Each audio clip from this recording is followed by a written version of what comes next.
Assalamualaikum warahmatullahi wabarakatuh. Saya Tessa Purwanti dari semester 2C akan melanjutkan review materi hukum pidana yang telah disampaikan oleh Ibu Profesor Dr. Hajah Heni Nuraini SHMH beserta asisten dosen Bapak Dr. Rendi Aridayandi SHMH.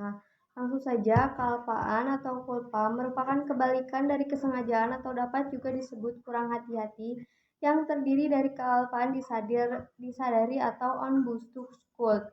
Unsur-unsur kealpaan yang pertama, pelaku dapat menduga terjadinya akibat perbuatan.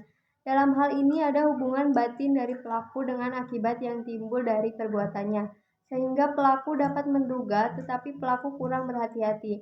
Yang kedua, pelaku kurang hati-hati. Bentuk-bentuk kealpaan.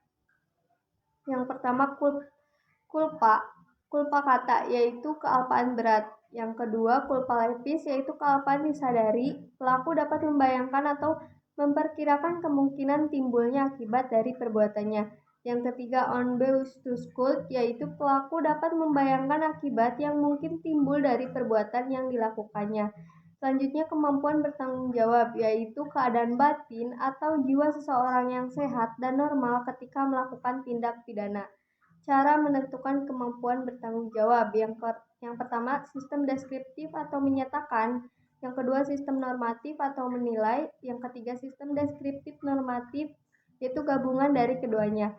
KUHP di Indonesia menganut sistem yang ketiga, yaitu deskriptif normatif. Dengan alasan deskriptif, artinya keadaan jiwa pelaku digambarkan oleh psikiater, dan normatif artinya hakimlah yang menilai dan menyimpulkan perbuatan tersebut mampu atau tidak mampu, yang didasarkan pada hasil pemeriksaan di pengadilan. Tidak mampu bertanggung jawab untuk sebagian, yaitu untuk keadaan tertentu dari pelaku yang disebabkan keadaan jiwa, sehingga untuk sebagian dinyatakan tidak mampu bertanggung jawab.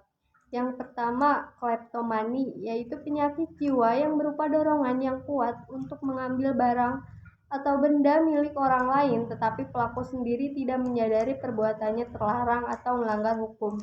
Yang kedua, piromani, yaitu berupa kesukaan untuk melakukan pembakaran tanpa alasan. Yang ketiga, klaustrofobi, yaitu berupa ketakutan untuk berada di ruangan yang sempit.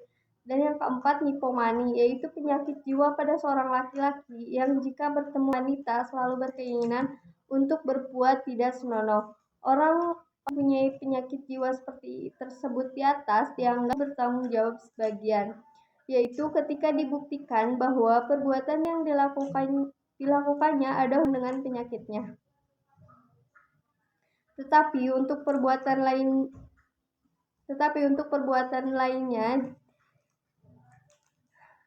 normal, sehingga untuk perbuatan pidana atau tindak pidana di luar penyakitnya dapat dimintai pertanggungjawaban pidana. Selanjutnya, keadaan mabok. Dalam hal pelaku melakukan mabok secara sengaja supaya berani dan tidak malu dalam melakukan kejahatan atau tindak pidana adalah termasuk kesengajaan dan dapat dipertanggungjawabkan segala konsekuensi dan akibat dari perbuatannya. Jadi bukan alasan pemaaf atau penghapus pidana.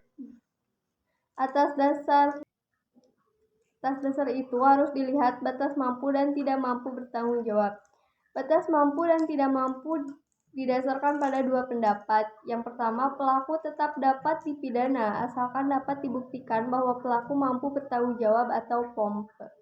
Dan yang kedua, pelaku tidak dapat dipidana karena dianggap tidak mampu bertanggung jawab atau noyon langmeyat. Sekian, Assalamualaikum warahmatullahi wabarakatuh.